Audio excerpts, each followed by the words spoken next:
Sir, मी आज 0 आवरमध्ये आपण वेळ दिला याच्याबद्दल आभारी मानते, पण मी खूप जड अंतःकरणाने आज एक अतिशय संवेदनशील मुद्दा मांडणार आहे. महाराष्ट्रामध्ये एक अतिशय महत्त्वाचा जिल्हा आहे बीड जिल्हा, अतिशय सुसंस्कृत जिल्हा.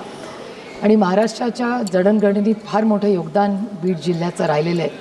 माननीय भारतीय जनता पक्षाचे महत्त्वाचे नेते राहिलेले गोपीनाथ मुंडे साहेब पण बीड जिल्ह्यातूनच येतात.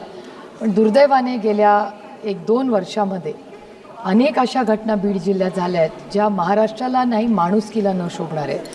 आणि संतोष देशमुख आणि महादेव मुंडे यांच्या अतिशय क्रूर पद्धतीने हत्या झाल्या. सगळ्याच पक्षाच्या लोकांनी त्याची निंदा केली आणि ही अयोग्य घटना झाली आहे मान्य करतात. पण दुर्दैवाने महाराष्ट्राचं गृह मंत्रालय अजून त्याच्यावर काही ॲक्शन घेत नाही. माझी विनम्र विनंती आहे देशाच्या गृहमंत्र्याला की संतोष देशमुख आणि महादेव मुंडे या दोघांची आणि अनेक अशा केसेस आहेत त्या संपूर्ण भागामध्ये ज्या क्रूर हत्या झालेल्या आहेत, पण त्या कुटुंबांना न्याय मिळत नाही आहे. आज संतोष भाऊंची आमच्या वहिनी भगिनी असतील, त्यांच्या कुटुंबातले लोक असतील किंवा महादेव मुंडेंच्या कुटुंबातले लोक असतील, हे सगळी लोक न्याय मागण्यासाठी सगळीकडे फिरत आहेत. आमदार खासदारांना भेट आहेत. मीही त्यांची भेट दोन्ही कुटुंबाची घेतलेली आहे आणि ताकदीने माणुसकीच्या नात्याने आम्ही सगळे त्यांच्याबरोबर उभे आहोत.